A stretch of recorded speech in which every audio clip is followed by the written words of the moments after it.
Home coffee roasting is a journey, it's a learning process, and along with that learning process, there are a lot of questions. Today's episode is devoted to more questions from home coffee roasters, so stick around.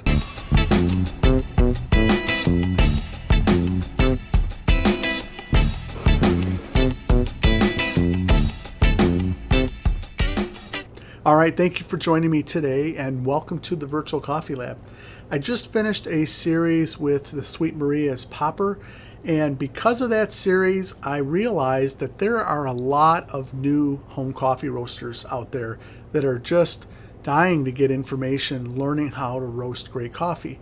And there's a lot of great sources to do that, but we talk about that here on this channel as well. And we're going to do that today by answering more questions. We've done this once before.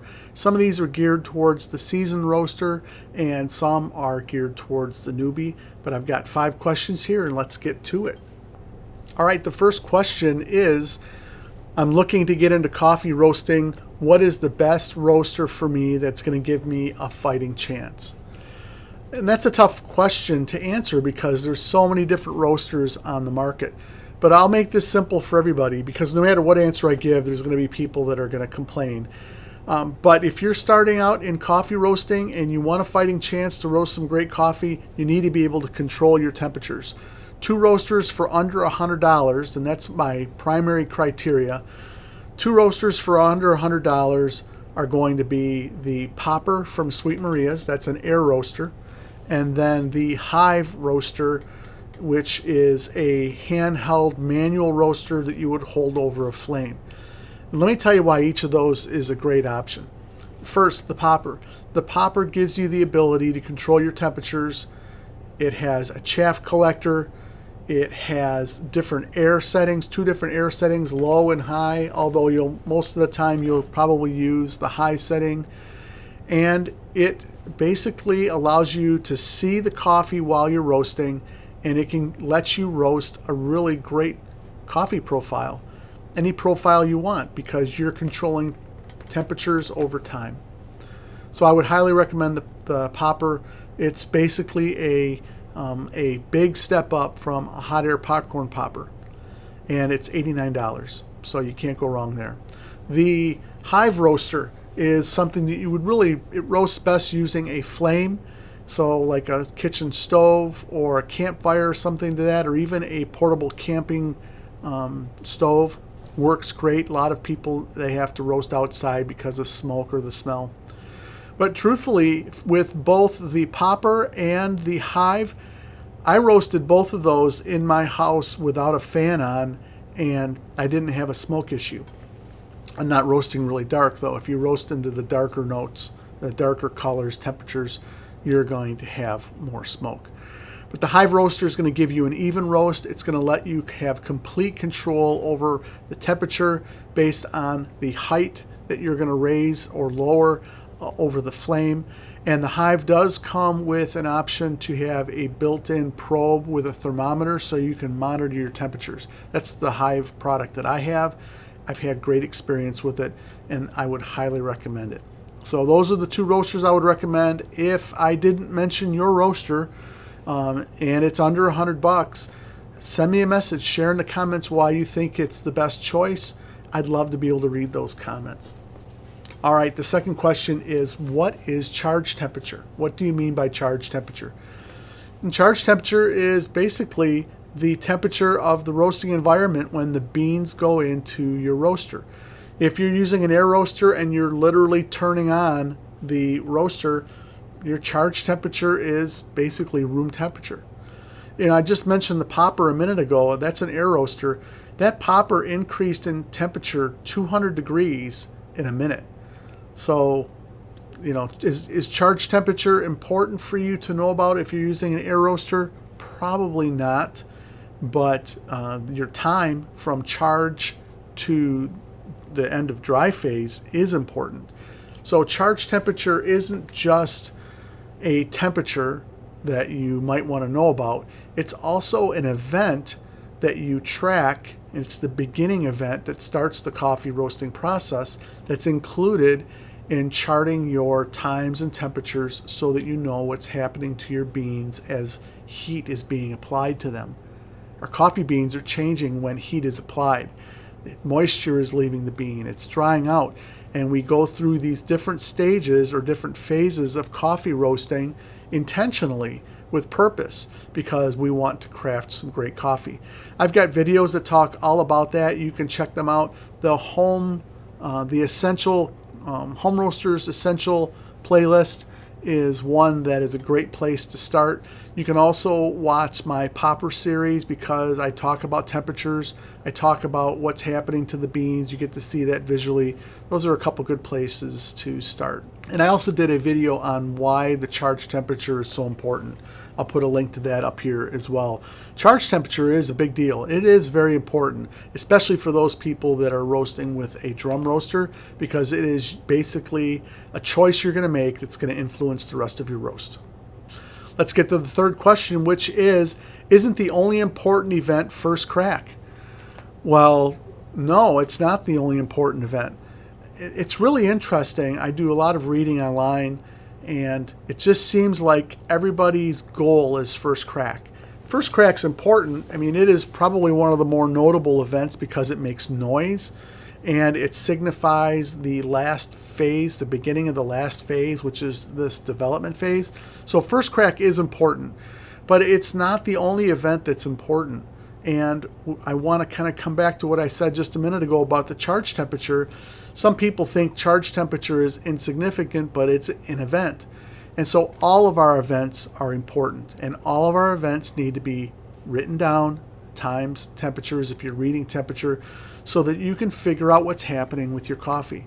If your coffee's always got the same bland taste, or if it always tastes like a lemon, well, that's probably because you're not controlling your temperatures, and within these phases, you've got them kind of messed up. You've got a short middle phase, or you've got too short of a development phase. Whatever your reason is, too long of a dry phase, whatever the reason is, it's important to be able to chart our times and temperatures and mark our events so that we can control our roast. I did a video with the Hive on taking control of your roast. And my point in that was to show you, wow, the Hive can roast some great coffee.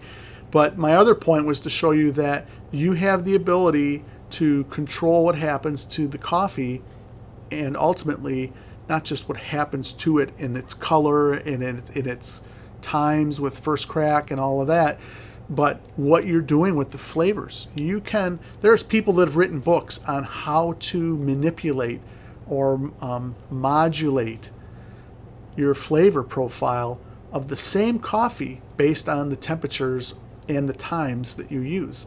So it's a big deal. And I would encourage you to take a close look at other events other than first crack. Fourth question, why do I have difficulty lengthening my middle phase?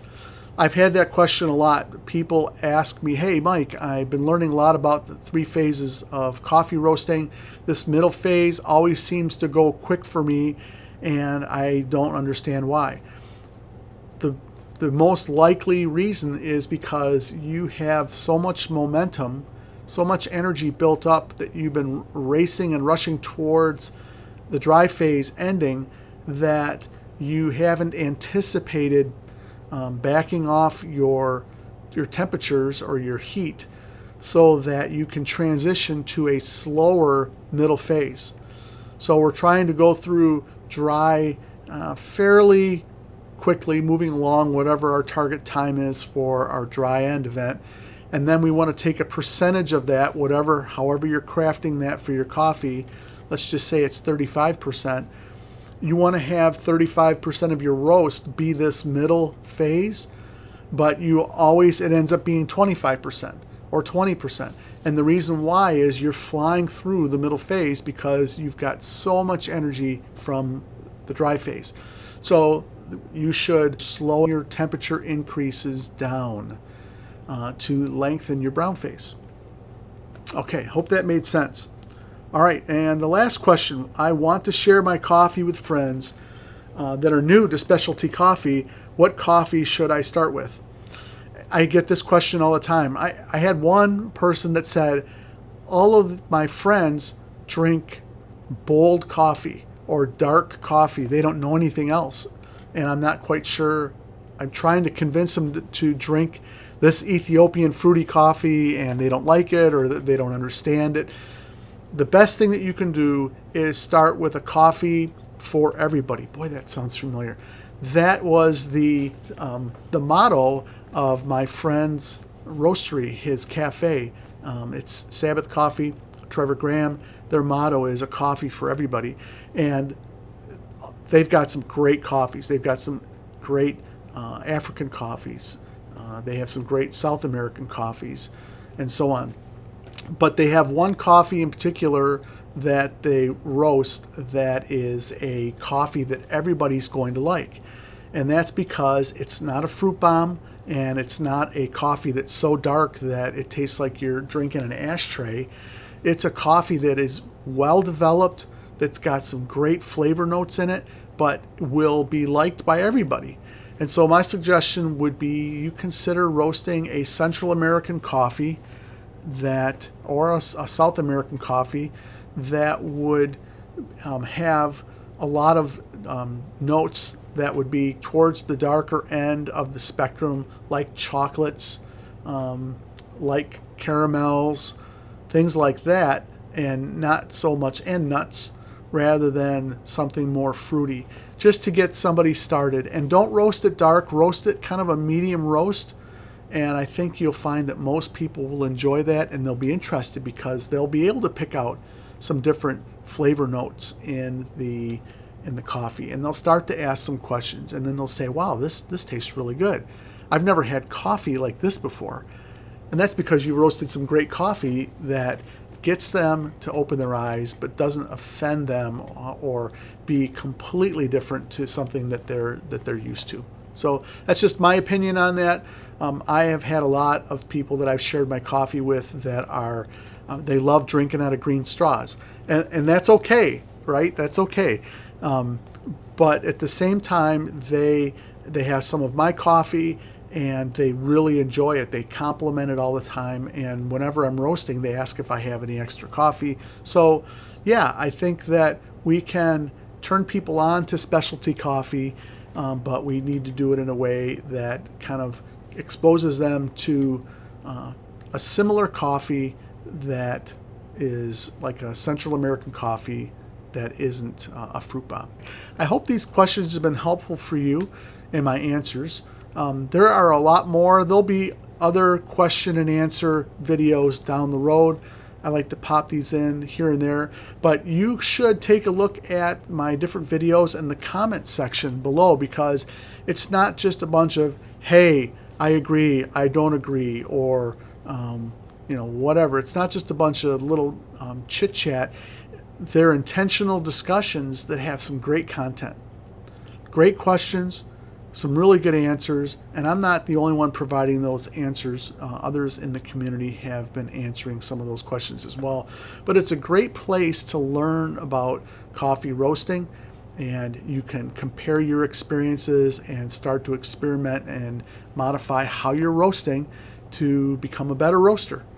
And so I would encourage you to check out the comments. If you like what you've seen in this video, help me by hitting the like button. That would be awesome. And of course, as always, subscribe to my channel. That helps me out the most. Share this video with others, and I hope that you guys have a great week roasting. Thanks for joining me today. We'll see you next time.